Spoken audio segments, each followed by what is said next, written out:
So the deal is that most of the folks who I talk with here at USD either have started a business and they're on their way. Some even have revenues before they get to us. But a lot of people are at an earlier stage. They've got a bright idea. They've got something that they think they would pay for, and they think someone else will pay for it. So I've got an app that will tell me where my friends are out at various clubs in PB so I know where to go. Or I had a girl who was from Spain in one of my entrepreneurship classes. Her bright idea was to sell girls' flats, like flat shoes, rolled up in a tube at the exit of a nightclub. And I thought, okay, why would you want to do that? And she said, because whenever I leave a club at 2 or 3 in the morning, which is about 8 hours past my bedtime, she said that I see girls carrying their heels, right? And they're walking barefoot. So if I can sell them flats for $12 or $15, whatever that is in euros, maybe I can make some money. All right, so that's the bright idea kind of thing I'm talking about. The early stage where you've got a technology, you've got an app, you're an engineer, and you've got a device that you think someone is going to buy. Where do you go from there? That's where we're headed next, okay? So how do I build a business out of my idea? I don't like business plans. So I'm going to tell you, and as long as you're here today, we're anti-business plan. I think they are overemphasized, they're underused, they're not flexible enough, they're too rigid. There are a lot of time offline from building your business. What are you going to do with a 50 or 60-page document? Not much. So what if you can get the value from a business plan, like the cliche, it's not the plan, it's the planning. You probably heard that before, right? What if you could get the value of the planning without doing the business plan? So I've invented a checklist of 10 challenges that cover almost everything that you need to have thought about to build your business. It focuses on cash management. It focuses on defining your product, your addressable market, building your team. These are things that you have to think about. Now, do you need a plan to think about them? No. You need a checklist. So this is a tool that's available to you. We'll get it to you if you're interested. People insisted I call it the Lawless venture model, so I did. Okay, then how do I know? Now I've got my idea. I've got a sense about my timing, my cash model, my management team, what technology I need. I'm going to go from there to how do I know anybody's going to buy this? I mean, I think it's a cool idea. I've got a motor that I can attach to a bicycle that'll make it into a scooter. Okay? At the price point I can produce that and sell it to the market that I think is going to buy it. How do I know? And this ties in with lean entrepreneurship. You've heard that idea, but this is kind of independent, but it's a definite parallel. The idea here is to get a market test of your product or service, your app, your mechanism, your device, whatever it is, as early as you can. Given that it's whole and it's not full of glitches and errors and so forth. But if you can get a pretty good resemblance of what you're actually going to sell in the market, earlier is better. So how do we do that? By building what I call proof of concept. So you figure out a way to develop confidence, and you're going to hear that term a couple of times this afternoon, confidence that somebody's going to buy your product. And this is an introduction building into the pitch deck. But on the way there, think about this, that you're convinced that you've got a cool idea. That might be something sellable. That might be something you can create confidence with, like in an investor. So the idea itself might be persuasive, but honestly, that's probably the weakest proof of concept. The next level of proof of concept is some contact with your addressable market, but not getting any money back from them. So a survey, a focus group, asking people on the street, what do they think of your idea, that kind of thing. So it's contact with the customers, but it's not selling anything. And then you can imagine the strongest proof of concept is you get money for your product. So you build a prototype and you sell it. You're selling smoothies, so you go to a farmer's market, you set up a stand, you sell some of your smoothies, you get some feedback. That's the strongest proof of concept you can get. And then you can imagine that ongoing, continuous, scaling up growth in revenues is the strongest proof of concept you can have, but that's the definition of a functioning, operating, stable business. Okay, so proof of concept is important. Now, often when you do your proof of concept, you'll find that some piece of your venture model is not working the way you expect it. Quick example is a company in North County called Pure Forge.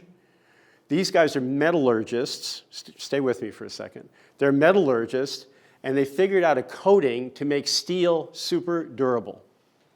How do they take this to market? Could be anything. Could be parts of airplanes. They decided it was going to be disc brakes for motorcycles. That was going to be their product. Their first venture model, go to market, their channel was going to be selling to retail motorcycle outlets. So the Harley-Davidson place over here on the way to Old Town. They find out that most Harley riders, except for the hardcore club guys, are middle-aged guys who are living some fantasy from when they were 20, and they put a couple of 100 miles a year on their bike. The last thing they need is motorcycle brakes that are going to last forever, because their existing motorcycle brakes are going to last forever because they're not putting any miles on the bikes. So the next thing they did is say, okay, who does need super durable disc brakes for motorcycles? They could go to trucks or they could go to some other device, but they're kind of staying almost within the focus of what they had previously. So what do you think? Take a guess with me for a second. Yeah? The police department. Exactly. All right, so police departments, fleet motorcycle users, police departments, those motorcycles get abused and used. They get used all the time. And there's value in a motorcycle brake that's going to last and be guaranteed for the life of the motorcycle. But now think about the pivot that they have to do. They're not selling in a retail channel anymore. They're selling to a purchasing agent for a city or a police department. They've got to change the pitch. They've got to change the approach to what they're doing. That's getting proof of concept and feeding it back into your venture model. That's the pivot. Okay, now we get to funding source. And there are basically two ways in which this works. One is that you can self-fund. So if you've built a runway to get to market that is within your ability to fund yourself out of savings, out of getting a second mortgage. For most undergraduates, second mortgage is not what you're looking for right now, but you get the idea. If you can fund it yourself, then you're in this self-funding branch, and you have the option to continue your business. That means if you want to make it your career, you can. If you have to take outside funding because you have to spend more in a period of time before your business throws off that money operationally, before you're making money from your business, then you have to take outside money, which is going to be, I'm going to skip over friends and family for now, but that's going to be angel money. If you need a lot of money to get your business going, then it's going to be VC money, but almost never have I seen a USD venture that needs VC level money. So it's going to be angels typically, okay? All right, so now if you take outside funding, this is where our topic for today fits in. You need to get in front of an investor, an angel investor, and convince them to listen to you enough to explain your business in enough detail that they're going to say, yes, I'm interested to take a deeper look. And this is where the pitch deck comes in and the pitch, which is what we're about today. Okay, so to set the stage here, I'm not do term sheet yet. To set the stage here, we have a number of investors in our network at USD. They come and they are the judges of our V2 pitch competition. By the way, just to interject, quick sidebar, our V2 pitch competition is not judged by a professor or a senior executive from Qualcomm or SAIC. It's judged by real angel investors who are doing this thing in their careers. This is how they're making their living. So if you get to be a finalist at V2, you get real feedback from real people who are doing this kind of work in the market. Okay, so angel investors. Now, one of our angel investors tells me that he can potentially see 500 venture proposals a year. 10 a working week, 2 a day. You wouldn't be doing anything else. So there's a really narrow pipeline here. So from 500 a year, probably maybe to 10 that he actually invests in, and you want a shot at being one of those 10. So your job with the pitch is in a really short period of time with very carefully presented information to get enough interest on the part of an investor to ask for a meeting with you or to propose a meeting.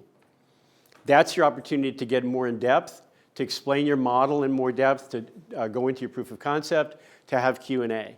But the pitch is not that. I'll give you an example. Our V2 pitch competition, our finalists have 7 minutes of platform time and 10 slides. Their pitch deck is usually a PowerPoint file of 10 slides and 10 minutes to present it, or 7 minutes to present it. All right, so this is where what we're talking about fits in.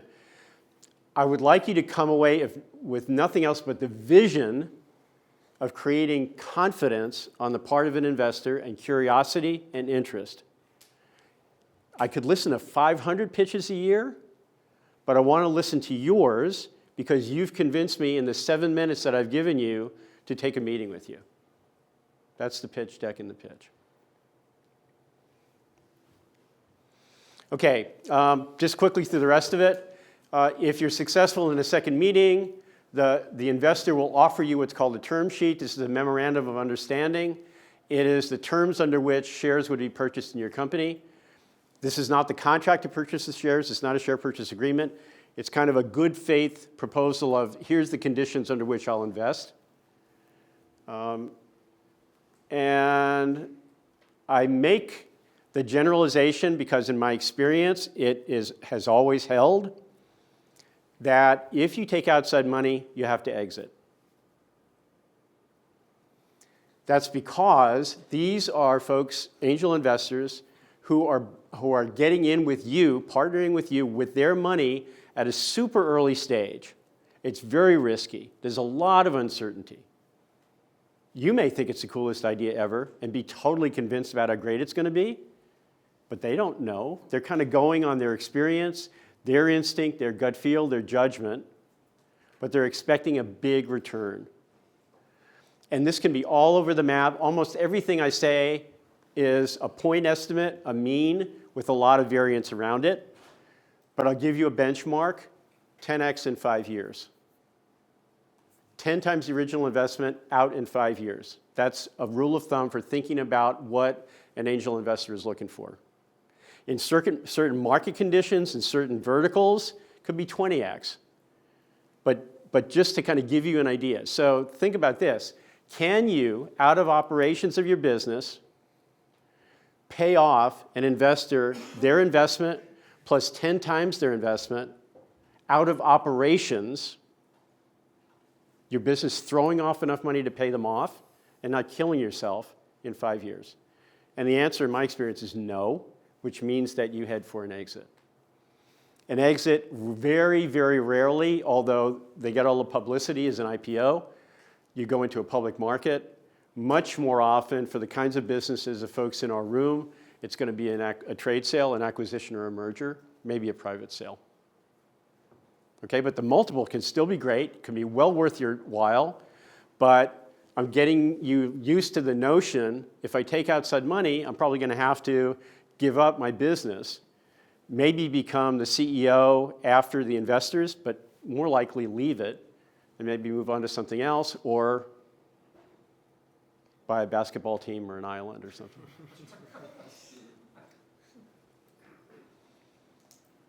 Okay, so and I'll make this generalization. Even if you're not looking for outside money, it's a great idea to develop a pitch deck and to have a pitch ready.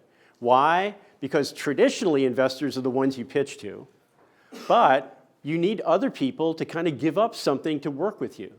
So a strategic supplier, someone who's going to take some of their production run and allocate it to you. They've got to have confidence that they're not wasting their time They might be giving up sales to someone else in order to work with you. A strategic customer, they're going to represent you. They have opportunity costs. They have transaction costs in working with you. So the idea of a pitch is not bad, even if you're not looking for outside money, even if you're going to self-fund. Okay, I'm going to stop there. We'll go into building a pitch deck. What questions or comments can I help you with right now? Yeah, Dave. Mike, you said for now you're going to go over friends and family. There won't be an opportunity in this class to address the friends and family? Well, like I said, I mean, it'd probably be a little bit awkward to develop a pitch deck and have a slideshow for friends and family at Thanksgiving dinner. But the idea of, can I get my message across in a really short period of time within their attention span is not a bad idea. So I don't see that as really different. You might get better terms from friends and family than an angel, so there might be some wiggle room to keep your business. But the pitch, what's going into the pitch is going to be the same. Actually, another piece of it is, what I'm going to tell you is going to be much more high-powered than I expect most of us would need to present to our friends and family. I mean, unless they're already investors, they're not going to have the sophistication level that's going to be in the pitch deck that we're talking about. Anybody else? Yeah. The checklist you mentioned, is it open to us to get if we follow up with you, or how do we? Yeah, you can shoot me an email. Two addresses for you. My personal email is Lawless, my last name, Lawless. I've heard that's an epic name. At San Diego, one word, .edu. And we have lots of resources, including tons of video and access to a presentation like this at our website, which is usdentrpreneurship, one word, .com. And we're really proud of it. It's an easy site to navigate, lots and lots of resources, information for you there. So Lawless at san diego.edu. So you have the stage set. You've got an opportunity at a pitch night in front of Tech Coast Angels, Angel Ventures Mexico. There are lots and lots of individuals and syndicates around. There is actually a much more robust angel investing market in San Diego than a VC market. So there are opportunities. The question is, what do you do with it? And this is what we're going to talk about now. So how do you present yourself in a really short period of time to get across, this is an idea you ought to be interested in, investor, that separates what I'm doing from the other 500 that you could look at in a year. Okay. So a quick way to convince investors that they should be interested enough to investigate further, create confidence and at least some kind of buy-in, at least enough buy-in that they're going to spend some precious time with you. As I said before, even if you're not pitching to investors, there are uses, and the discipline of building a pitch deck is very, very valuable to you. And I emphasize this. This is not like filling out a form at the DMV. You do it right or you do it wrong. This is a guideline. It's a set of ideas that's based on my experience, on my research, on my consulting. It's worked. It's useful, but it may not fit exactly what you're going to do. So I would like you to listen to what I'm telling you, process it, say, yeah, that's useful. Nah, that doesn't really apply to me. And I'm happy to have you say, okay, I'm going in a different direction, Mike. I've listened, and I kind of got what you're telling me, but I'm going to take it a little bit different. That's perfectly okay, actually preferred. Okay, so that's the deal. All right, so the idea here, first idea is sell, don't tell. Okay, so key idea is sell, don't tell. What do I mean by that? It means that your first instinct as an entrepreneur, I encounter this all the time, is to just boil your business plan into 7 minutes or 5 minutes or an elevator pitch of 1 minute, whatever time they're giving you. That's not the point. This is not an executive summary of your business plan. It's a sales pitch. So what can you tell an investor that's going to get their attention and give them enough confidence that it's worth their while to listen to you in a longer meeting? So not just a summary of business plan. In the first slide have some headline that tells what's special, what's interesting, what's differentiated about what you're doing. Okay, and I'll walk through what should go into the slides as I go along.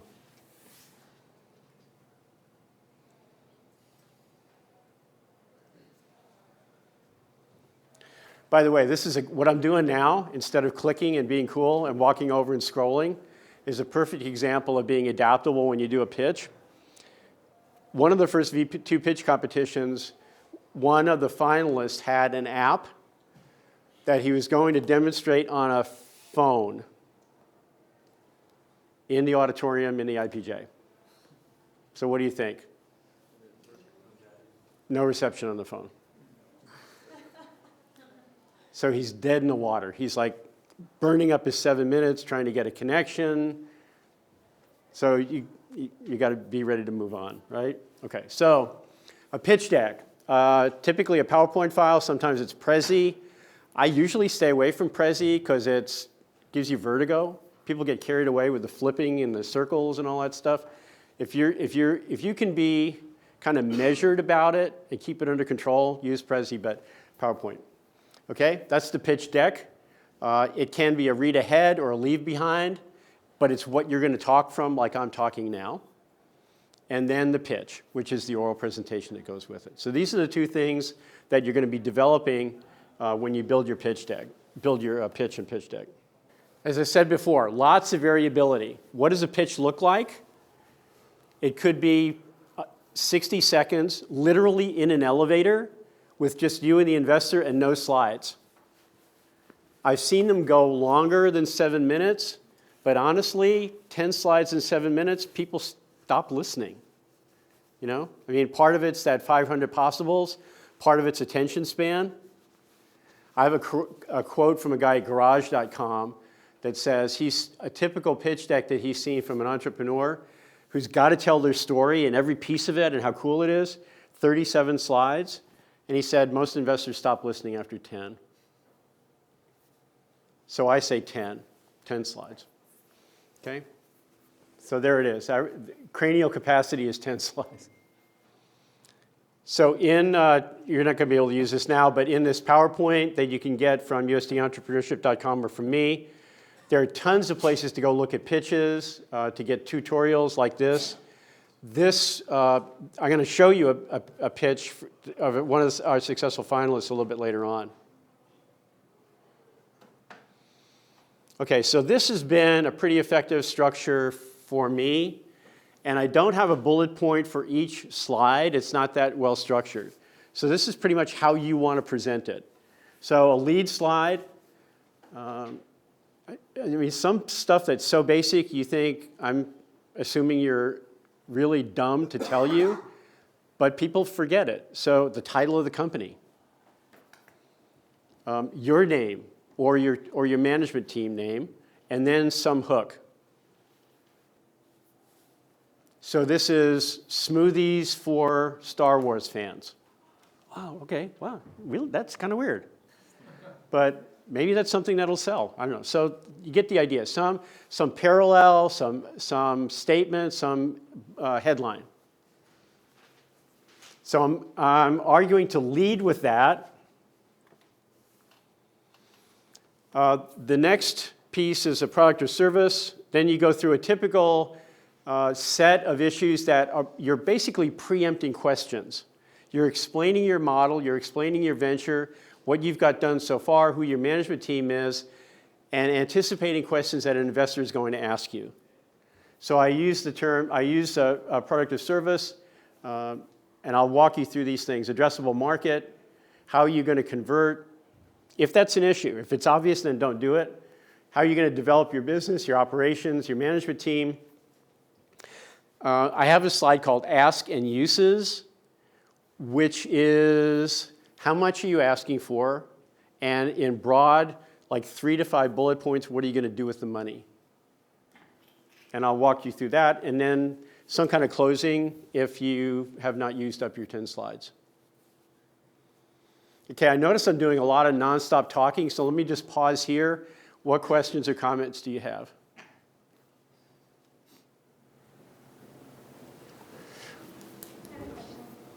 Oh, yeah. So as far as management team, for a competition like U2, if your management team is not all students that go here, like say you have like an adult is one of the co-founders and then you, is that still allowed for a USD competition? Yeah. It doesn't have to just be. Yeah, again, allowed is not a word we use here, right? It's like, what's going to get your point across? So think about this. If you're developing an app, your audience, your investor is going to be saying, okay, who's going to do the app? So if you anticipate that and say, I've got an app developer as my IT guy, or I've got a contract with somebody who's going to write the code, then that answers that question. Another piece of this, and I'll get to it when I get down to management team, but it's worth responding to now, is that remember what you're trying to do here. Get the attention and build confidence in a really short period of time. What creates confidence in an investor? Sadly, it's success at having done this before. So if you can say, I've already had a successful exit, we had a great acquisition by Qualcomm, then they're going to be going, whoa, okay. But most of us don't have that. So you're looking for some way to convey the next best thing to that investor. If that's you, if you're a first-time entrepreneur, and I think most of us are, then that might be through your management team. So you're going to kind of check the block. I've got the IT person, I've got the marketing person, those skills are there. But board of advisors, and this is often missed. So do you have advisors who can lend you their credibility, can lend you their reputation? And that's really important, again, in this early, highly uncertain stage. People are making inferences. So the management team, okay, that sounds like they've got the right skill set, but wow, they've got a really famous person. They got Mark Cuban to advise them. Mark Cuban, huh? He's in on this? Okay. All right, so management team. Anything else? Yeah. This is kind of going back farther. If you're trying to build a proof of concept that requires integration with something like the educational platform that a school is using, how would you build a proof of concept using that if it requires that it be? The quickest answer is some kind of letter of intent. Like if you build this, we'll use it in our school system or in our university, something like that. Is that what you're talking about? Yeah. Yeah. Yeah, kind of. Like, but I mean, like, I don't know, like, whether or not it would be successful. So how do you go about figuring out whether or not it will be successful if you can't build it or you don't know until you do it? Why do you think it's not going to be? What's your doubt about success? Where's that coming from? Well, You haven't built it, or? from things that I don't know about, like things that unforeseen things. I think that my idea will be successful. However, there may be unforeseen things that come up that are like, oh, that right there is going to kill it. So I guess proof of concept is what I'm really getting at. Yeah. Let me get to proof of concept. Okay. Quickly, proof of concept breaks down into two parts. One is for a product or service. Is it feasible to build and deliver the service? So you've got a great idea for like that motorized bike thing, but you need a part that hasn't been invented yet. It's imaginary. Okay, that's a pretty big issue of feasibility. And then there's the market part of it. It's feasible, you built it, you've got a device, you've got a prototype, or you've got several of them. Is anybody going to pay for it? That's the market side of proof of concept. Yeah. Just have a comment. Yeah.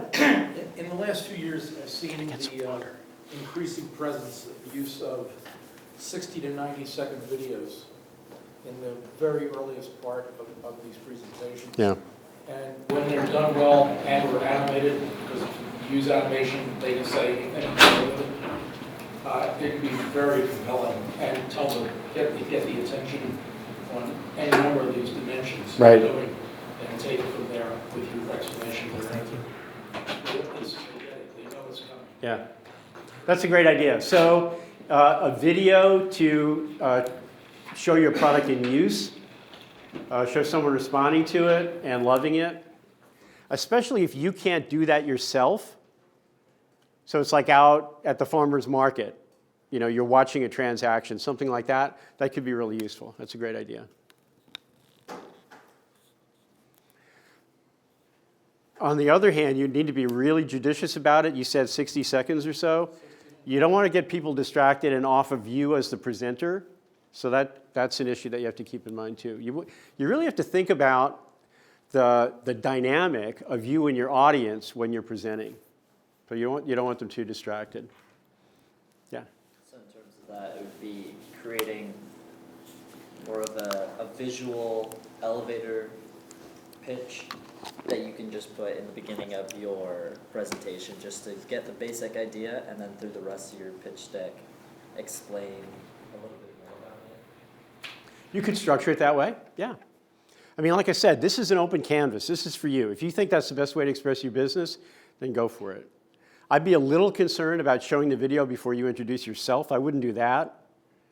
But if you think that you can structure your pitch in a way that your video shows you some of the things I'm talking about here, and then you're going to build on them, and that's an efficient way to use your 7 minutes, then go for it. Okay, so I'm going to take you through these bullet points and kind of build out how you should do your content and what you should put into your pitch deck. Okay, name of your venture and your management team and your headline. Next thing, pretty early on, is a description of your product or service. Can you show it? Can you show pictures of it? Can you show a video of it? How are you going to describe it and present it? So people need to get an image of how it's going to work. Maybe it's a video of someone going through using your app. If it's an app on a cell phone live, make sure there's reception in the theater. Right? Okay, so you're going to describe the physical parts of the product and the market aspects of the product. So physical is how big is it, what does it weigh, what color is it, how does the user interface with it, all that stuff. As quickly and as efficiently as you can. The second part is what I call, that's the physical aspects. Then the market aspects, I use this acronym of DVD, and it's a good way to summarize how you create competitive advantage with your product or service.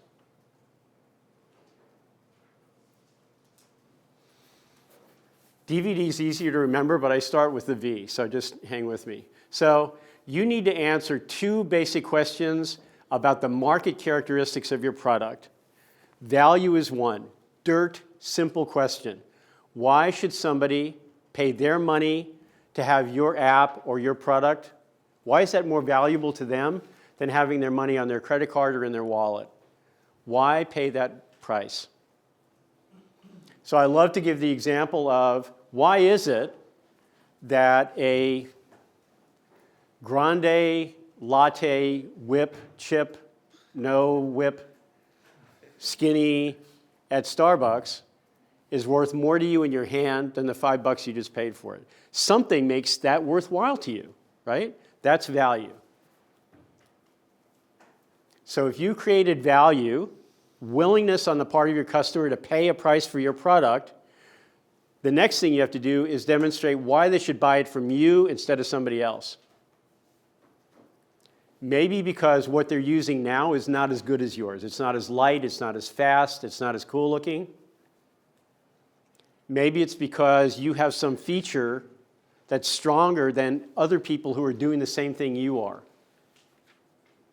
But differentiation is the second question. It's why buy it from you instead of somebody else. If you have differentiation and value, you have competitive advantage. You have a reason to attract customers and to buy it from you instead of someone else. The next question is the second D, and that's durability. What do you see as the market life of your product? Indefinite? Is it somehow limited by technology evolution? It could become obsolete within 6 months, 18 months, 2 years, 3 years? Is it something that's liable or risky in terms of regulatory change? Is there something that the government might be interested in and restrict what you're doing? Or is it something that people are just going to get tired of? Sometimes value is created by newness, like fashion.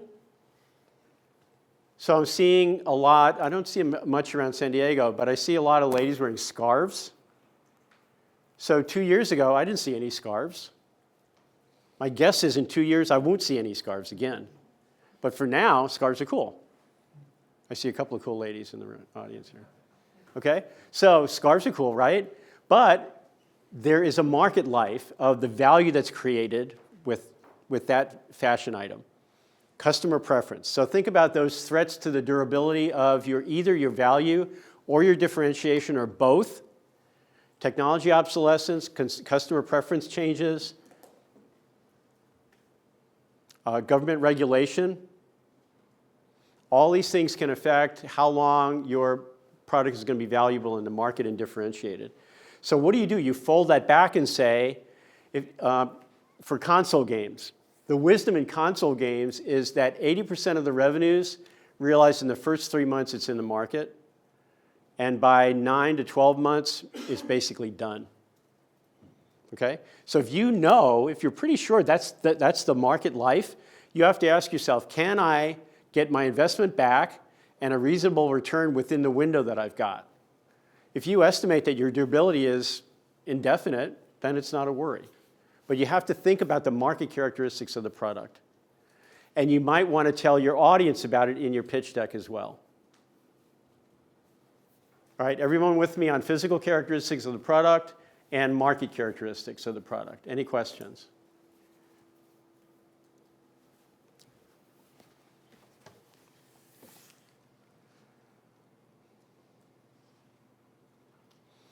So let me warn you away from a perfectly reasonable but kind of rookie mistake in defining your market. That's to go to some database and pull up demographics of the market. If you possibly can, I'm counseling you both for the purpose of developing your venture model and for the pitch deck to think in terms of what I call addressable market and to do a bottom-up build, not a top-down filter. So here's the, I think this is here. Here's the example I give with addressable market.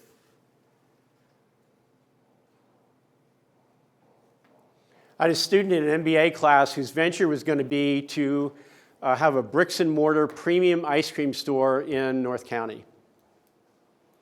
His first shot at that was to go on to Copley Library, go to some database, and download some statistics about ice cream consumption in the US.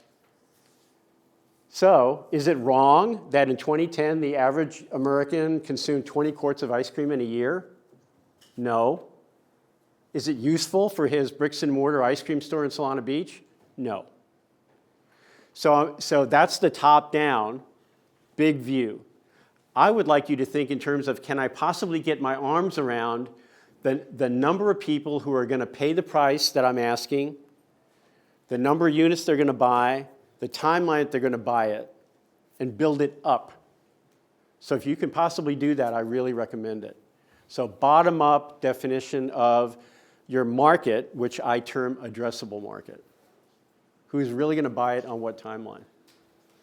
And I think I've got questions to go with that. Yeah, okay, so. And by the way, the tie-in is really close between this and the LVM, the Lawless Venture Model, because as you go through those 10 challenges, you answer these things, and that's the platform for building your pitch deck. But you can also do it just from what I'm telling you about right now. Okay? Okay, so questions about addressable market? Comments? Okay, here's the big one, proof of concept. So, vision, keyword, confidence. Confidence. What confidence can I create? What level of confidence can I create on the part of an investor that there's a market for this, that someone's actually going to buy it? And you can divide it.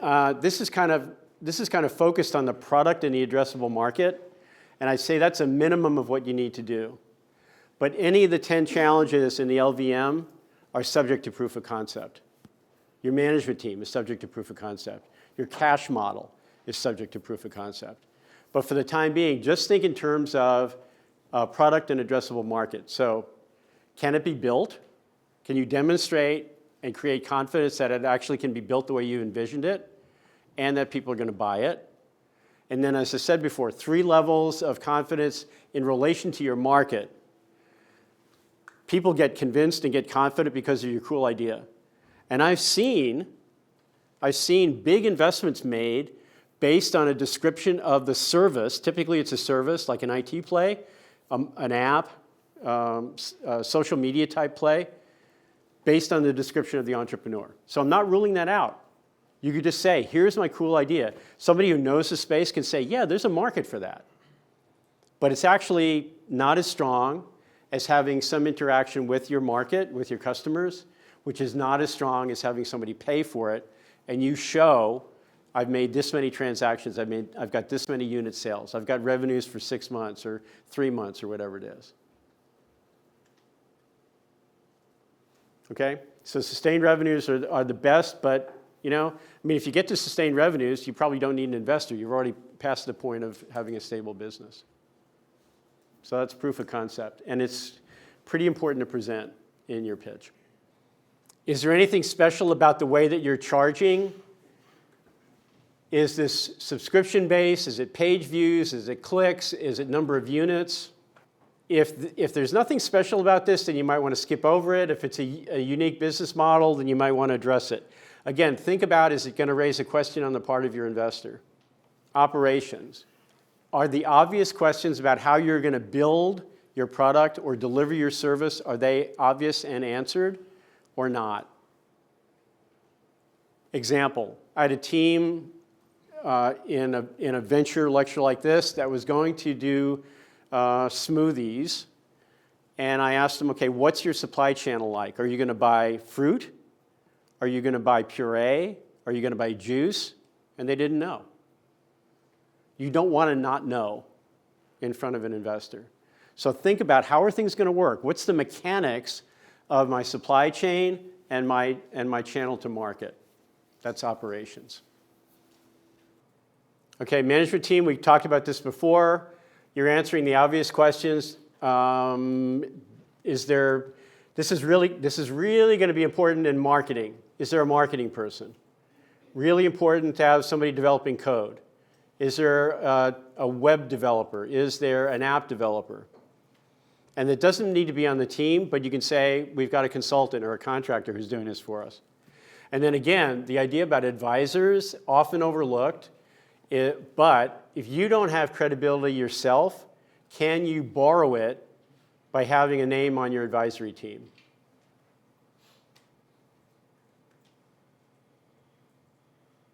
Remember that notion of confidence. They're looking for reasons to go ahead with this or reasons to just say, okay, we're done. Ask and uses. Have you raised any money so far? How much have you put into the business yourself? Is anyone else in already? Because remember, this is like lemmings, right? There's a bandwagon going on. If I see someone's in already, someone I know by reputation or personally, that gives me a reference point. It gives some credibility that, they have confidence that refers their confidence on me about you as the entrepreneur. Okay? And then, in particular, what are you asking for now? How much are you asking for? This is just headlines. I want $100,000. What are you going to use it for? Well, 50 is going to be for developers, 20 is going to be for a marketing team, and 30 is going to be for renting Porsches for me and my friends. Don't do that. Okay? And then if there's room, you say, okay, this is what's going to get done with that amount of money. This money is going to get us this far. And the parenthetical thing is really important. I advise, don't do the Shark Tank thing. I'm looking for $50,000 for 40% of my company. I just want you to do ask and uses. Let the investor tell you how much they're looking for back, how much of an equity stake or what kind of securities they're looking for. That's up to them, not you. That's where the bargaining starts. So in terms of doing it that way, you're more of putting it on the investor to see how much they value your company at. Yes. You should have an idea about what you're willing to give up, right? But yeah, it's up to them to make the offer. That's the term sheet. That comes in the term sheet. Good? Yeah. How far does the timeline go? What are you asking? What is he trying to get at? Define the endpoint with some event, like an exit or the next round of funding, like this will get us to this point, or to a certain point of developing your business. This is going to let us build a prototype, or this is going to let us open up a market. Okay, if you've gotten through all that stuff and you have time to do some memorable parting headline, maybe repeat your headline from the first slide. Thank them, ask for questions, that kind of thing. That's how you finish up. So that's a walk through a pitch deck.